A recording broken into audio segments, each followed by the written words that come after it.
On the next series of pages, you will find examples of mapping for stoichiometry. Each page has a different type of problem on it, so if you see that you know how to do the problem, you can move on. This is just meant to be a review. I'm not going to show any problems in their entirety. I'm going to assume that you know how to do dimensional analysis and punch numbers into your calculator, and I'm going to assume that you know how to think about sig figs. When we think about mapping and the general stoichiometry plan, the simplest problems, you're given some sort of a reactant, and you're usually looking for the theoretical yield. And when you do this calculation, you are making an assumption that there is a 100% yield.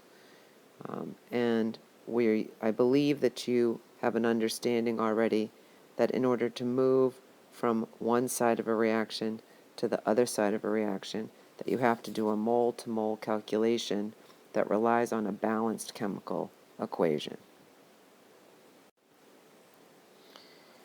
Here we can see that I've been given an equation. The first thing I should do is eyeball it, and I can see that I have 2 nitrates over on the right, and I only have 1 on the left, so I'm going to put a 2, which is also going to give me 2 silvers. I see that it says what mass of silver nitrate reacted, so I can see that I'm trying to solve for silver nitrate. So I put grams in a box over there, and I can see that I was given 65 grams of copper nitrate was produced, which means I've got to go from grams to moles, moles to moles,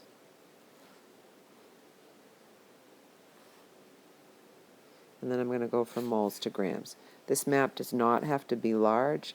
It can just be a small, very quick sketching out. It also shows me then that I'm going to need some molar masses. So the student who comes off to the side here and makes a little list, I've got copper, I've got 2 nitrogens, I've got 6 oxygens, I look those up, I jot those down, I get those grams per moles. I can see that I'm going to need silver as well. I've got 1 silver nitrate, I got 1 silver, 1 nitrogen, 3 oxygens. I'm going to add those up and get that grams per moles. And now I'm good to go to show my dimensional analysis. I've got 65 grams of copper nitrate to begin with. And now it's times fraction, and I'm off and running. And I can even see that I've got 1, 2, 3 steps, times fraction, times fraction, times fraction.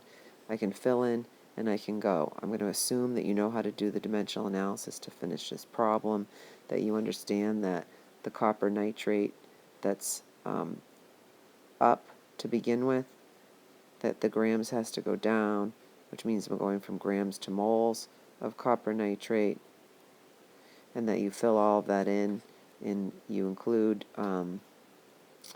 sig figs, and you think about all of the units as you go. And if you find it helpful, you should, you cancel stuff as you go. You can see where you're landing. So my final answer where I'm going to land is going to be in grams of silver nitrate. And I can see from here that I'm going to need 3 sig figs. So here I have a percent yield problem, and I can see that it's asking for the percent yield. It's a synthesis reaction. I've got hydrogen and oxygen and water being produced. So I know that I've got hydrogen reacting with oxygen to produce water. Always starting with my balanced chemical equation. In mapping, this really is my list making. I see that I have 10 grams of hydrogen, and it's reacting with excess oxygen, and that I have 36 grams of water being produced. This ends up being my grams of water actual. When I'm looking at percent yield, it's going to end up being grams of actual over grams of water theoretical. Since I don't have that, that's going in a box. Percent yield then is going to be times 100 is going to end up giving me my percent yield. And for me, I'm just going to end up solving this last step right in this spot, and my final answer is going to go in that box that I just drew. So I can see that I'm going to go from grams to moles, moles to moles, moles to grams, and once I get that, then I can finish the problem. So just to make sure we can see visually how this plays out, I'm going from grams of hydrogen to moles of hydrogen, from moles of hydrogen to moles of water, right, using that 2-to-2 ratio. And then I'm going from moles of water to grams of water. And this is going to give me my grams of water theoretical. This is based on my 100%. So this number I then will end up putting up in here, and then I can calculate and get my percent yield.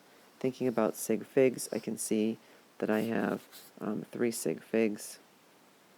That drives the problem. So all I have left to do at this point is calculate some molar masses, which in this case aren't that big of a deal, and punch in my numbers and go.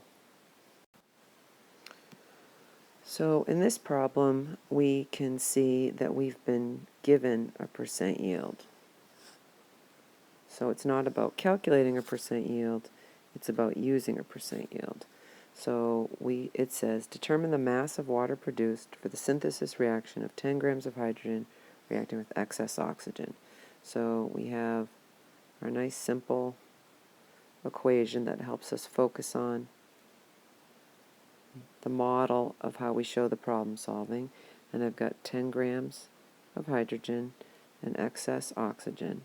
And I can see that I have a 75% yield. When I see that I have any kind of a percentage, I want to see that as a conversion factor.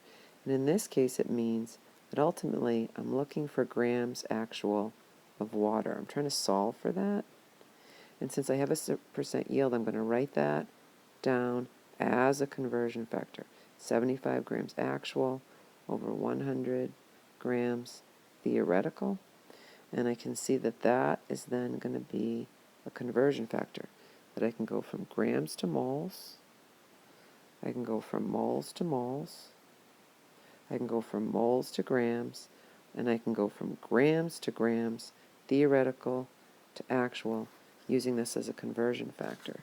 So this ends up being a continuous set of calculations going from grams of hydrogen to moles of hydrogen, going from moles of hydrogen to moles of water, going from moles of water to grams of water. At this moment, I'm going to label that with a T, which shows me that it's theoretical.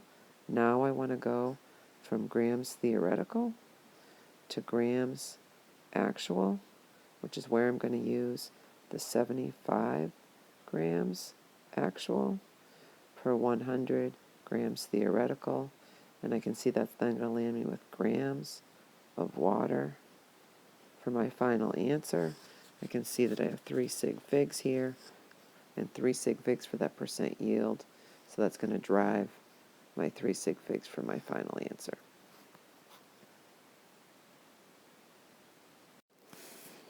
Okay, so here we have another percent yield problem, and we can see that we've been given the percent yield, and we have the mass of water that's collected, which means we have the product. So again, we have our nice simple equation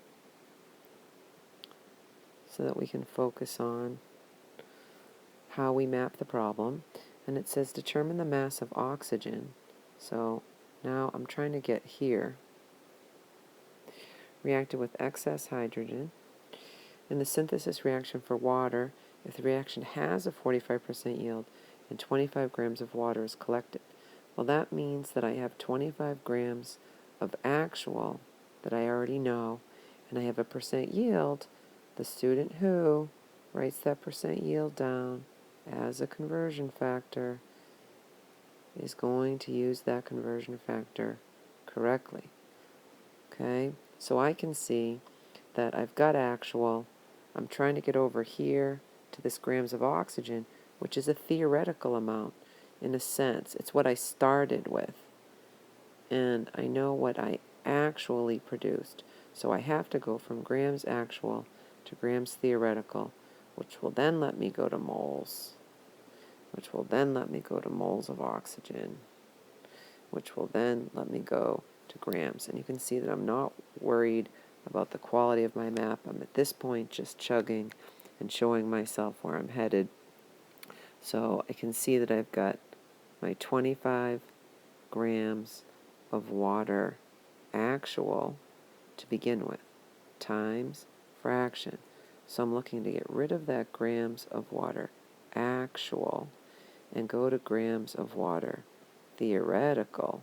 And what I can see here is then that 45 grams is going to go into the denominator, which is then, when I do this math, what I can see is that it's going to bring me to a higher number of water theoretical. The mass of water theoretical is going to be higher because we're only going to make 45% of what we were shooting for. And now I can go from grams of water to moles of water, and from moles of water to moles of oxygen. So in this case now I've got a 2-to-1 ratio. And I can see that I've run out of room. I'm going to simply arrow times fraction. I'm going to get rid of my moles of oxygen. I'm going to my grams of oxygen using my molar mass. That's going to leave me with grams of oxygen as my final answer. And again, I can see that I've got 3 sigs. Most of your problems are going to end up being 3 sig figs or 4 sig figs. So you can see that this problem was done continuously as a set of dimensional analysis calculations. And that's what you should be able to do when you have a percent yield that you've been given. You should be able to do the problem continuously.